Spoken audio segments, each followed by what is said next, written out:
सुप्रभात बच्चों। कक्षा 2 हिंदी में आप सभी का स्वागत है। बच्चों कैसे हैं आप सभी? उम्मीद है आप सभी खुश होंगे और स्वस्थ होंगे, वीडियोस देख रहे होंगे और अपना काम भी पूरा कर रहे होंगे। तो बच्चों रोज़ वीडियोस देखिए और अपना काम पूरा करिए। बच्चों जैसा कि आप जानते हो, कल हम कर रहे थे हमारी हिंदी पाठ्य पुस्तक खुलते पंख का पाठ 9 अच्छा काम। अब पाठ 9 में हम कर रहे थे बच्चों सोचो और बताओ। आप देख सकते हैं कल हमने एक से अनेक बनाया था, वाक्य बनाया था और उसके बाद हम कर रहे थे सोचो और बताओ। तो बच्चों सोचो हम कर रहे थे प्रश्न 3 सोचो और बताओ। बच्चों जैसा कि आप जानते हो सोचो और बताओ में हमारे पास यहाँ पे कुछ प्रश्न दिए गए हैं जो आप लोगों के लिए है, क्योंकि ये इसमें जो भी प्रश्न दिया गया है वो सभी पर हम विचार कर चुके हैं पाठ पढ़ाने से पहले भी और जब हम प्रश्न उत्तर कर रहे थे तब भी। तो यहाँ पे बच्चों हमारा पहला प्रश्न है अच्छा काम क्या होता है। बच्चों हमने पाठ पढ़ने से पहले भी विचार किया था कि कोई भी काम जिसमें किसी की मदद होती है, किसी भी तरह की सहायता होती है या फिर हम किसी भी तरह से किसी के लिए कोई काम कर रहे हैं जिससे उसका अच्छा हो, भला हो, उसे हम अच्छा काम कहते हैं। जैसे कि बच्चों कभी कभी हमारे आस पड़ोस में कोई भी बुजुर्ग इंसान है, बीमार है और उसकी देखभाल करने वाला कोई नहीं है, हम उसकी थोड़ी बहुत उसे खाना बना के खिला के या फिर उसके बाज़ार से फल लाकर या फिर दवाइयाँ लाकर मदद कर सकते हैं, या बीमार है डॉक्टर के पास ले जा कर के उसकी मदद कर सके, तो इससे बड़ा काम कोई हो ही नहीं सकता। इसके अलावा बच्चों अगर कोई भी हमें ऐसा इंसान मिलता है जिसे सड़क पार करने में कठिनाई हो रही हो या किसी भी कारणवश बूढ़ा होने की वजह से या फिर वो देख ना सकता हो या कोई भी उसे परेशानी हो, हम उसे सड़क पार करवा दें, या कोई ऐसा इंसान है जिसको खाने के लिए कुछ नहीं है, वो भूखा है और हमसे खाने को कहता है, तो हम उसकी खाना खिला करके मदद कर सकते हैं। और उसके अलावा बच्चों सिर्फ बाहर ही जाकर हम अपना कोई अच्छा काम नहीं कर सकते, बल्कि घर में अपनी मम्मी की मदद करके, पापा की मदद करके या दादी दादा की मदद करके भी हम अच्छा काम कर सकते हैं। तो कोई भी ऐसा काम जिससे दूसरों की मदद हो जाए उसे हम अच्छा काम कह सकते हैं। तो यहाँ पे बच्चों जब हम किसी की मदद करते हैं तो हमें भी बहुत सारा आशीर्वाद मिलता है। जिसकी हम मदद करते हैं वो खुश होता है तो दिल से आशीर्वाद देता है। इस तरह से बच्चों हम जो भी इस तरह के काम करते हैं उसे हम अच्छा काम कह सकते हैं और इस तरह से काम करने पे हमें भी खुशी मिलती है। तो बच्चों ऐसा काम करके ना सिर्फ दूसरों का भला होता है बल्कि जो हमें खुशी मिलती है उससे बड़ी कोई भी खुशी नहीं होती। इस तरह से आप भी दूसरों की मदद कर सकते हैं, किसी भी तरह की मदद, चाहे मैं यहाँ पे बता रही हूँ उस तरह की मदद या ना बता रही हूँ, फिर भी आप को मतलब ऐसी कोई भी परिस्थिति आती है जहाँ पे आप किसी के लिए कुछ कर सकते हैं या किसी की जान बचा सकते हैं, तो ये अच्छा काम कहलाएगा और आप, मुझे उम्मीद है कि आप जरूर करेंगे। तो बच्चों इस तरह से यह प्रश्न हमने कर लिया और जो भी काम आपको अच्छा लगता है, इसके अलावा भी अगर आप कोई अच्छा काम जानते हैं या आपको समझ में आता है कि अच्छा काम है तो आप उसे भी इस प्रश्न में लिख सकते हैं। तो यहाँ पे पहला भाग प्रश्न का है अच्छा काम क्या होता है, बंदर ने जो किया वह अच्छा काम क्यों था। अब बच्चों पाठ हमने पढ़ लिया, हमें बहुत अच्छे से पता है कि जो बंदर है उसने जो भी किया वो बहुत अच्छा काम था। इसलिए बच्चों क्योंकि बंदर ने ऐसे लोगों की मदद की जो कि असमर्थ थे, क्योंकि वहाँ पे एक छोटा बच्चा था और उसकी दादी थी, दोनों अकेले रहते थे। शायद दादी गरीबी की वजह से उसे फल नहीं दे पा रही थी या फिर हो सकता है बुढ़ापे की वजह से वो कहीं आ जा नहीं सकती थी, तो इस तरह से वो उसे फल नहीं दे पा रही थी। यहाँ पे बंदर ने बच्चे को फल दे करके बच्चे की तो मदद की ही और उसके दादी की भी मदद की, क्योंकि दादी बच्चे को मना नहीं पा रही थी, उसे बहला नहीं पा रही थी और बच्चा जिद पर अड़ा हुआ था। तो यहाँ पे बच्चों इस तरह से बंदर ने सिर्फ एक की नहीं बल्कि 2 लोगों की मदद की और एक बीमार बच्चे को फल दिया और एक बूढ़ी दादी जो फल लाने में असमर्थ थी या बच्चे को फल दे पाने में असमर्थ थी उसकी भी मदद की। तो बिल्कुल ये अच्छा काम है और अगर हमें ऐसा कोई मौका मिलता है तो हम भी इसी तरह के काम करके अच्छे काम करने की कोशिश करेंगे।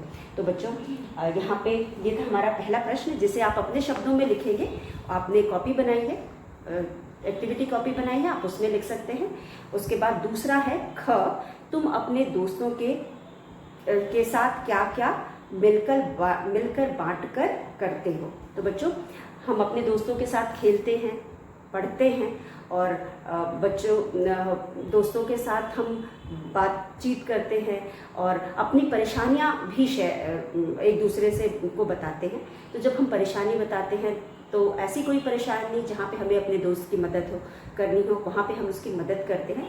और अगर कोई भी चीज़, कभी कभी हम पैसे देकर के भी मदद कर सकते हैं। कोई भी परेशानी दोस्त के घर में हो सकती है, कभी पापा दूर रहते हो, पैसे ना हो उसके पास, तो पैसे देकर। लेकिन बच्चों, जब भी हम किसी की मदद करते हैं तो हमें पता होना चाहिए कि उससे मदद की ज़रूरत है या वो हमें सिर्फ चीट कर रहा है, क्योंकि आजकल चीटिंग करने वाले लोग या हमें धोखा देने वाले लोग भी बहुत होते हैं। तो हमें पहले किसी की भी समस्या को समझना है, आंख बंद करके किसी की भी मदद नहीं करना है, क्योंकि कभी कभी हमारा मदद उसके लिए उल्टा पड़ सकता है, हमारे दिए गए पैसों से वो गलत काम कर सकता है। इसलिए कोशिश ये करें कि पैसे जब हमें जानकारी हो कि किस तरह की उसे सही में पैसे की ज़रूरत है या नहीं, तो पैसे दें, नहीं तो हम सामान दे करके या वैसी किसी तरह की मदद कर सकते हैं।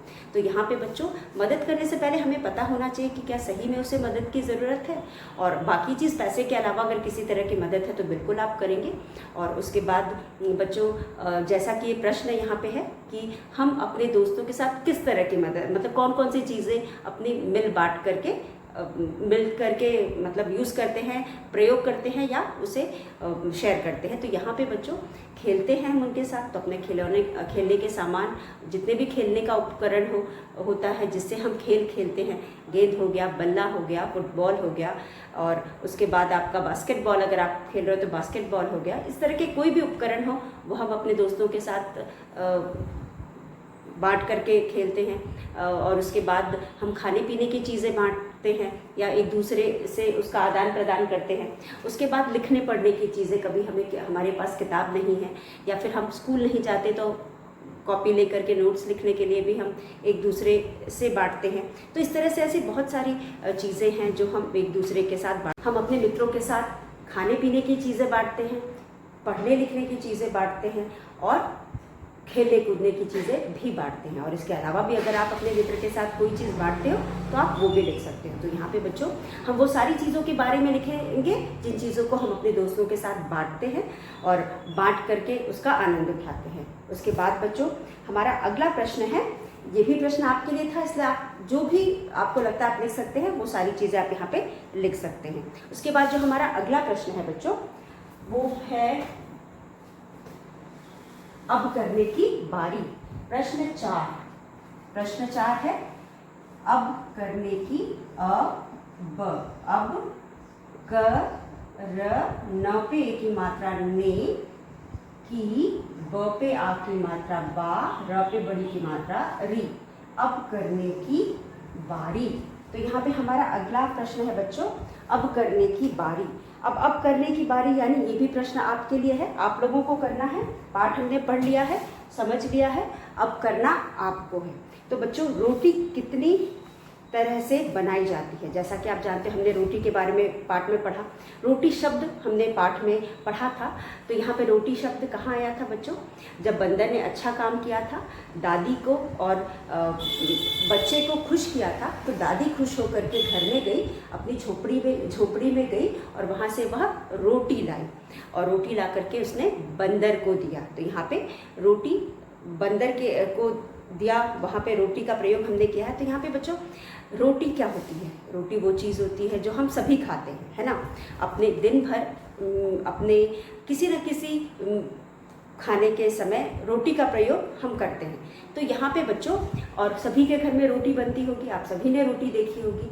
तो क्या बच्चों, रोटी आपने एक मिस्सी रोटी होती है, नान रोटी होती है और उसके बाद बटर नान होती है। तो मतलब रोटी हम बहुत तरह से बना सकते हैं और आपने जितनी रोटी के बारे में सुना और खाया है, उन सभी रोटियों के बारे में आप यहाँ पे लिखेंगे। तो प्रश्न में आप लिखेंगे रोटी कितनी तरह की बनाई जाती है, मतलब यहाँ पे अगर आप सिर्फ जानते भी हो तो भी आप लिखोगे।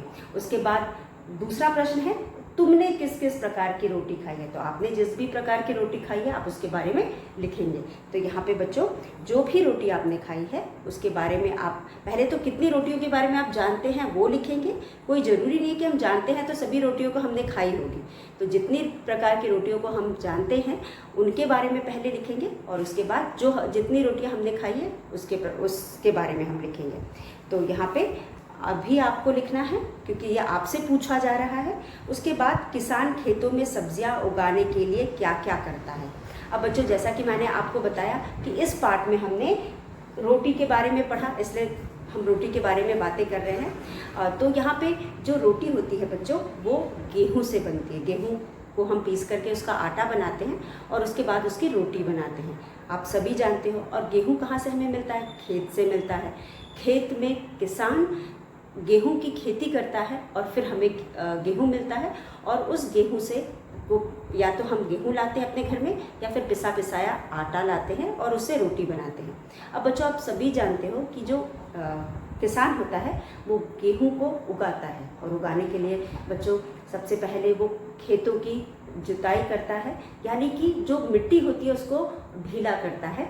और उसका प्रयोग पहले के ज़माने में बैल का प्रयोग होता था जुताई के लिए, जिसे हम प्लाफिंग कहते हैं। और उसके बाद धीरे धीरे हम थोड़े थोड़े और आगे बढ़ते गए तो हमने अब नए नए तरीके शुरू कर दिए।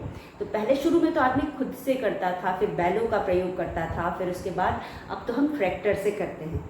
और उसके बाद जब मिट्टी ढीली हो जाती है, आप सभी को पता है कि पेड़ पौधे जो हम लगाते हैं या बीज हम मिट्टी में डालते हैं उन सभी को पानी की ज़रूरत होती है। उन सभी को पानी की ज़रूरत होती है, हवा की ज़रूरत होती है और मिट्टी में जो मिनरल्स होते हैं उनकी ज़रूरत होती है, धूप की ज़रूरत होती है। तो धूप तो चलो सूर्य से मिलता है, लेकिन जो मिट्टी में हवा होती है, जैसे हम जब बीज को हम मिट्टी में डालते हैं तो मिट्टी ढीला करने से जो बीज है उसको हवा मिल सके और उसके बाद पानी अच्छे से मिल सके, इसलिए हम मिट्टी को सबसे पहले ढीला करते हैं, यानी कि उसकी जुताई करते हैं। और एक बार जुताई हो जाती है तो उसमें हम बीज डालते हैं। बीज डालने के बाद समय समय पर पानी देते हैं और जब पौधा थोड़ा बड़ा हो जाता है तो उसमें दवा का छिड़काव करते हैं क्योंकि कीड़े मकोड़े से बचाने के लिए। और उसके बाद जब फसल पक जाती है तो उसको काटते हैं और काटने के बाद पेड़ से फसल को अलग करते हैं। काटना उसे कहते हैं हार्वेस्टिंग जिसे कहते हैं। उसके बाद फिर जो फली होती है यानी जिसमें कि दाना होता है गेहूं का, उसको थ्रेशर वगैरह से अलग करते हैं। तो वो भी एक तरह की मशीन होती है जिससे जो हस्क होता है, जो छिलका होता है, जिस फली में गेहूं होता है उससे उसको अलग किया जाता है। उसके बाद फिर उसे मंडी में ले जाया जाता है, उसकी पैकिंग होती है, बोरे में भर करके, साफ करके बोरे में भर करके उसको मंडियों में ले जाया जाता है। मंडियों से फिर छोटे छोटे दुकानों पे जाती है, फिर हमारे घरों में आती है। दुकानों में बच्चों पिसा हुआ आटा चाहिए तो हम पिसा लेते हैं, अगर गेहूं चाहिए तो गेहूं लेते हैं। तो इस तरह से इतने सारे चीज़ें होने के बाद गेहूं हमारे घर तक या आटा हमारे घर तक आता है। तो बच्चों यहाँ पे मेहनत है किसान की। किसान मेहनत करता है, फसल उगाता है और उसके बाद हम उस फसल को खाते हैं। तो हमें हर उस किसान को धन्यवाद करना चाहिए जो हमारे लिए गर्मी में, धूप में, बरसात में, खुले में मेहनत करके हमारे लिए अनाज उगाता है ताकि हमारा पेट भर सके और हम खा सकें। तो यहाँ पे बच्चों प्रश्न में आपसे पूछा गया है किसान खेतों में सब्जियां उगाने के लिए क्या क्या करता है। तो मैंने फसल कहा, फसल में गेहूं भी हो सकता है, धान भी हो सकता है, दाल भी हो सकता है, लेकिन यहाँ पे हमसे पूछा गया है सब्जियों के बारे में। तो बच्चों कोई भी पेड़ पौधा लगाने के लिए जो भी मैंने कहा ये सभी चीज़ें करनी पड़ती है। और जब किसान सब्जियां उगाता है, हम अगर अपने बगीचे में सब्जियां उगाते हैं तो 1 या 2 पेड़ पौधे लगाते हैं, लेकिन किसान उगाता है तो वो खेतों में लगाता है क्योंकि उसे व्यापार करना होता है, उसे उगाना होता है और मंडी ले जाके बेचना होता है ताकि हमारे घरों में सब्जी फल पहुंच सके। तो यहाँ पे जो किसान है वो सब्जियां उगाता है तो वो भी खेत में उगाता है और एक बड़े एरिया में, खेत का मतलब ये एक बड़ी सी जगह जहाँ पे एक तरह की फसल उगाई जाती है। तो वहाँ पे जो किसान है वो एक जैसी सब्जी पूरे खेत में लगाता है। तो यहाँ पे बच्चों हमें पूछा गया है किसान खेतों में सब्जियां उगाने के लिए क्या क्या करता है। तो जैसा कि मैंने आपको बताया कि गेहूं उगाने के लिए हम पहले जुताई करते हैं खेत की, उसी तरह सब्जी के लिए भी हमें पहले खेत की जुताई करनी पड़ती है ताकि जो मिट्टी है वो ढीली हो जाए और बीज अंदर तक जा सके, और उसके बाद और कितनी भी अंदर बीज जाए लेकिन उसे धूप मिल सके, और उसके बाद पानी मिल सके, उसके बाद हवा मिल सके, इसलिए हम मिट्टी को ढीला करते हैं। और फिर वो बढ़ करके जब ऊपर आता है तो आराम से जो जड़ें होती हैं वो नीचे से पानी और मिनरल्स खींचती हैं, यानी कि खनिज, मिनरल यानी खनिज को ऑब्जॉर्व करती हैं या सोखती हैं, और उसके बाद धूप उसे सूरज से मिल जाता है, पानी हम डालते हैं, और कभी कभी ज़मीन में से भी उनको पानी मिल जाता है। और पानी मतलब ज़मीन में से जो हम डालते हैं वो पानी ज़मीन में जाता है और वो सोखते हैं, उनके पास रूट्स होता है, और उसके बाद अगले अपने पेड़ के अलग अलग भाग में वह पानी जाता है। और सूरज हमें सूरज की रोशनी या धूप, गर्मी हमें सूरज से मिल जाता है। तो इस तरह से वो अपने लिए खाना बनाते हैं, बड़े होते हैं, और फिर उसके बाद पेड़ या पौधों में से फल आता है, सब्जियां आती है जिसे हम खाते हैं। तो ये पूरा तरीका होता है लगाने का, और समय समय पे हम पानी देते हैं इनको, चाहे कोई भी फसल हो, सभी को समय समय पे पानी की ज़रूरत पड़ती है, और समय समय पे हम दवा का छिड़काव भी करते हैं, क्योंकि और खाद भी देते हैं, और कोशिश करना चाहिए कि हमें जो प्राकृतिक खाद होता है वो दें, और ताकि जो हम फर्टिलाइज़र वगैरह यूज़ करते हैं वो केमिकल से बनता है और वो नुकसान करता है। और आजकल जो किसान हैं, किसान भी अपने मतलब के लिए या ज़्यादा पैसे कमाने के लिए ज़्यादा से ज़्यादा फर्टिलाइज़र का यूज़ करते हैं, जो कि अच्छा नहीं है। तो ये पूरा तरीका होता है जैसे जिस तरह से वो फल और सब्जियां उगाते हैं। अब जो बाकी फसलें होती हैं वो एक बार पकती हैं और वो काट दी जाती हैं, लेकिन सब्जियां हैं वो समय समय पे काटी और तोड़ी जाती हैं। अगर एक पेड़, जैसे गोभी की बात अगर हम करें, तो एक पौधे में से एक ही गोभी निकलती है, तो हम एक बार में उसे उखाड़ लेते हैं, और जो जैसे गोभी उगती जाती है उसको हम उखाड़ के सब्जी मंडी या जहाँ पर भी हमें ले जाना है हम समय समय पर ले जाते हैं, क्योंकि एक ही साथ तो सारी गोभी होगी नहीं बच्चों ना, सब अपने अपने हिसाब से होता है। तो जैसे जैसे वो बड़ा होता है हम उसे तोड़ते हैं और उसे मंडियों में ले जाते हैं। तो किसान इसी तरह से सब्जी उगाता है। उसके बाद किसे क्या पसंद है, अगला प्रश्न हमारा है। तो ये प्रश्न भी आप अपने हिसाब से लिखेंगे, मैंने आपको बता दिया, अपने शब्दों में लिख सकते हैं। एक मैंने रफ आपको आइडिया दे दिया, तो ये सारे प्रश्न आप करने की बारी वाले आपके लिए हैं। उसके बाद है किसे क्या पसंद है। बच्चों आप सभी जानते हो यहाँ पे जो प्रश्न है, यहाँ पे आपको चित्र दिए गए हैं, आप चित्रों को देखेंगे और उसके बाद जिसको जो पसंद है उस हिसाब से यहाँ पे मिलान करेंगे। तो सबसे पहला चित्र है ऊद बिलाव का। सबसे पहला चित्र है ऊद बिलाव, मतलब ऊद बिलाव एक पशु होता है, और उसके बाद जो ऊद बिलाव होता है क्या खाता है बच्चों, मछलियाँ खाता है। आप सभी को पता होना चाहिए ऊद बिलाव मछलियाँ खाता है। उसके बाद दूसरा चित्र है बच्चों बिल्ली का, जैसे कि आप देख रहे हैं दूसरा चित्र बिल्ली का है, और बिल्ली क्या पीती है, दूध पीती है। तो यहाँ सबसे पहले हम इनके नाम को देख लेते हैं क्योंकि नाम नहीं लिखा हुआ है। उसके बाद है भालू का। क्या आपको पता है भालू क्या खाता है या क्या उसे पसंद है? भालू शहद बहुत मन से खाता है, भालू का प्रिय भोजन शहद है, तो शहद के साथ मिलाएंगे। उसके बाद चित्र है बकरी का। बकरी क्या खाती है बच्चों, देखा है कभी आपने बकरी को? बकरी घास खाती है, तो यहाँ पे हम बकरी को घास के साथ मिलाएंगे।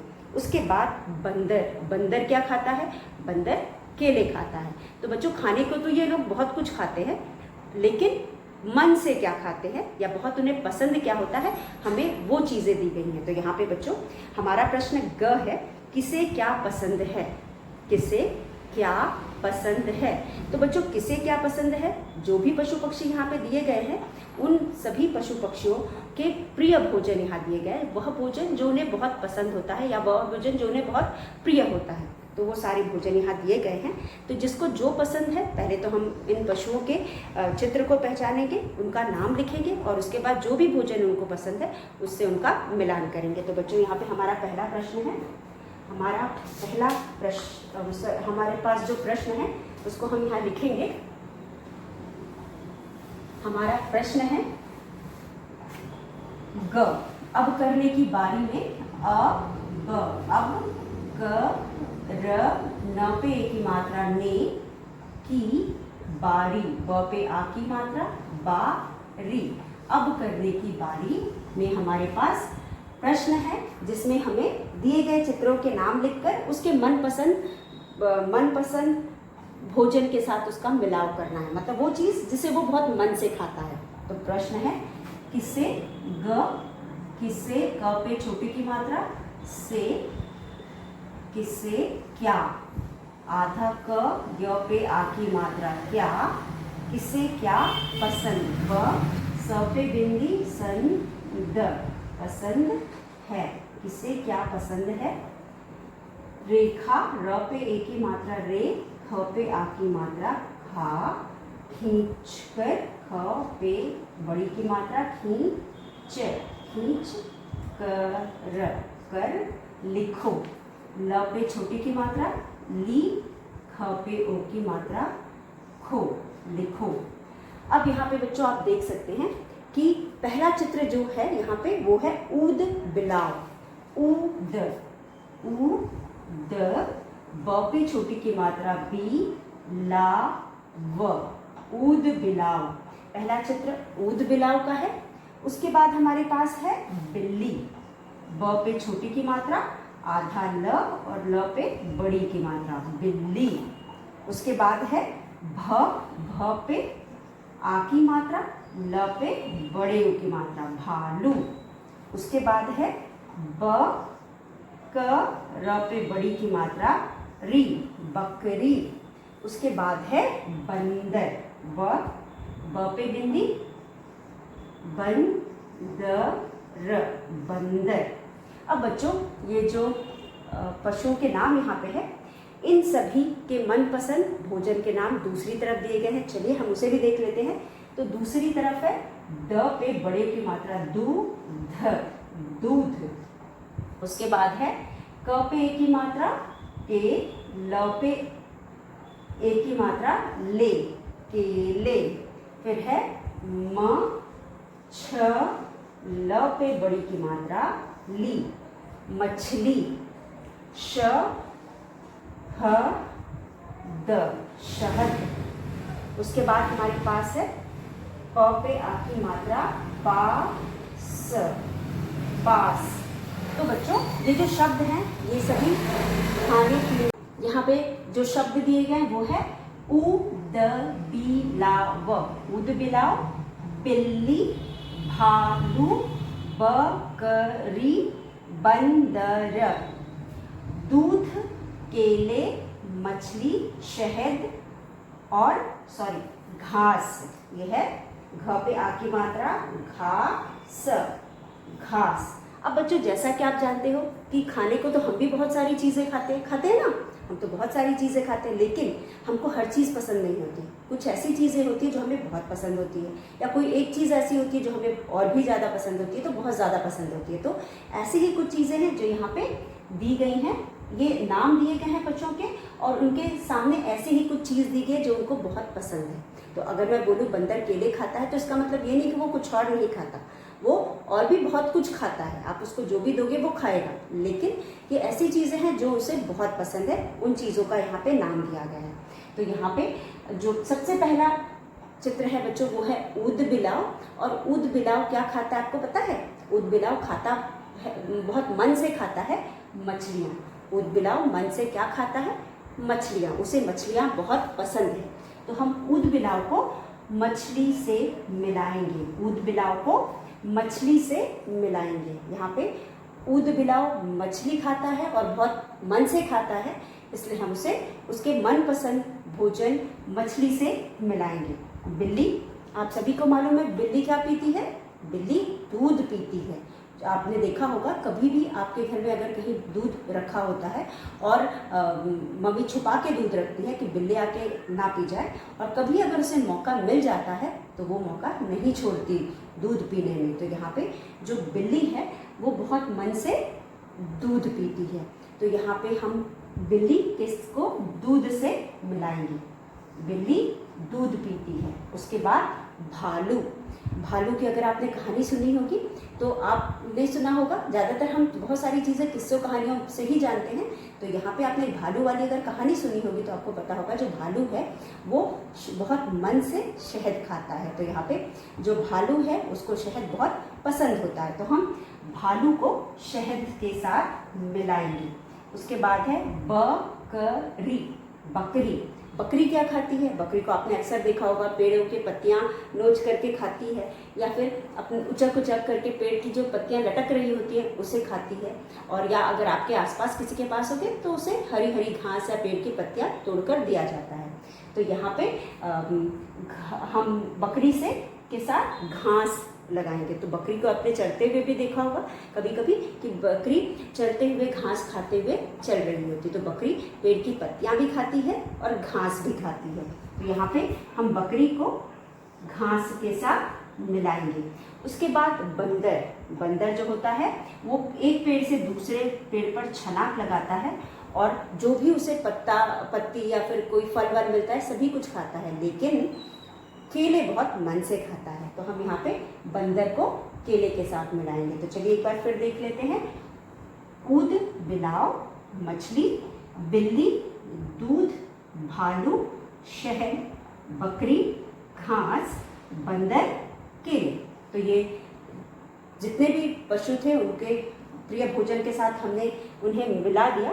ये भी अभ्यास पूरा हो गया। इस तरह से बच्चों हमने इस पाठ के सभी अभ्यास को पूरा कर लिया और हमने वाक्य बनाओ भी कर लिए थे, लेकिन इसके अलावा हमारे पास कुछ और शब्द हैं जिसके हम वाक्य बनाएंगे। तो बच्चों 3 शब्द तो हमने पाठ में किए थे और उसके आगे कुछ और शब्दों का हम वाक्य बनाएंगे। 3 तो आपकी किताब में भी दिए गए थे जिसके हमने वाक्य बनाया। तो यहाँ पे कुछ और शब्द हैं जिनका हम वाक्य बनाएंगे। तो बच्चों आप देख सकते हैं वाक्य बनाओ, और अभी तक जो हम काम कर रहे थे वो सभी आप अपने बुक में करेंगे, लेकिन यह अभ्यास वाक्य बनाओ वाला अभ्यास आप अपनी क्लास वर्क कॉपी में करेंगे। ब न पे आ की मात्रा, ना, ओ। वाक्य बनाओ। आपको पाठ से कुछ शब्दों को लेकर के वाक्य बनाने हैं। तो यहाँ पे हमारे पास जो पहला शब्द है बच्चों वो है, पहला शब्द है हरा। हरा भरा तो हमने बना लिया था पीछे, ठीक है, हरा भरा बना लिया था। अब हम बनाएंगे उपहार। उप ह पे आ की मात्रा हा, र, उपहार। तो यहाँ पे बच्चों उपहार का वाक्य बनाएंगे। पहले भी हम उपहार का वाक्य बना चुके हैं और इस पाठ में है उपहार, इसलिए हम एक बार फिर बना लेते हैं। मेरे जन्मदिन पर मुझे बहुत सारे उपहार मिले। सबसे आसान, मेरे जन्मदिन पर, मेरे जन्मदिन पर मुझे, म पे छोटे की मात्रा झ, मुझे बहुत, बहुत से उपहार, उपहार मिले। मेरे जन्मदिन पर मुझे बहुत से उपहार मिले। तो यहाँ पे हम उपहार के नीचे अंडरलाइन करेंगे। इसके अलावा मेरे जन्मदिन पर माँ ने मुझे एक बड़ी सी गुड़िया ला करके दी। मेरे जन्मदिन पर मेरी माँ ने मुझे गेंद और बल्ला ला कर दिया। इस तरह से आप बहुत सारे वाक्य बना सकते हैं। जन्मदिन पर बहुत सारे उपहार मिलते हैं, बच्चों को उपहार बहुत पसंद होते हैं, तो आप इस तरह से बहुत सारे वाक्य बना सकते हैं। उसके बाद वाक्य आप अपने मन से भी बना सकते हैं, कोई ज़रूरी नहीं है कि जो मैं बना रही हूँ वही आप बनाएं। उसके बाद हमारे पास है शाखा। दूसरा शब्द है श पे आ की मात्रा शा, ख पे आ की मात्रा खा, शाखा। अब बच्चों शाखा का मतलब डाल होता है। तो यहाँ पे पेड़ की शाखा पर चिड़िया घोंसला बनाती है, पेड़ की शाखा पर बंदर झूला झूलता है, या एक शाखा से दूसरी शाखा पर झूल करके छलांग लगाता है, पेड़ की शाखा पर पत्तियाँ आती हैं और फूल आते हैं, और या फिर पेड़ की शाखा पर चिड़िया बैठती है। चलिए हम ये लिखते हैं, पेड़ की शाखा पर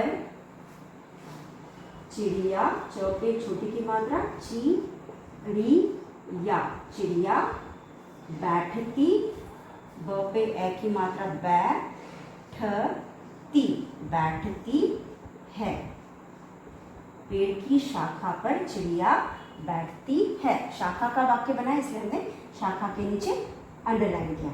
उसके बाद तीसरा हमारे पास है, हम सिर्फ 3 बनाएंगे क्योंकि पहले के 3 हम बना चुके थे। हम बनाएंगे हट का। हट, हट मतलब जिद। हट, हट मतलब जिद। तो बच्चों हट का मतलब होता है जिद करना। अगला शब्द है हट। हट यानी जिद। बच्चे अक्सर हट किया करते हैं। हम लिखेंगे बच्चे, बच्चे, बच्चे अक्सर हट किया करते हैं, करते हैं। हमें हट नहीं करना चाहिए या हट करना अच्छी बात नहीं होती। ये सारी चीज़ें हम लिख सकते हैं। बच्चे अक्सर हट किया करते हैं। तो बच्चों इस तरह से हमने इस पार्ट को खत्म कर दिया, अभ्यास भी कर लिया। आप इन वाक्यों को अपने क्लास वर्क कॉपी में करेंगे। तो बच्चों चलिए आज का वीडियो यही समाप्त होता है। जो भी हमने पढ़ा आप उसे पढ़ लीजिएगा और दोहरा लीजिएगा। कल के वीडियो में एक बार फिर मिलेंगे। तब तक के लिए धन्यवाद। आपका दिन मंगलमय है।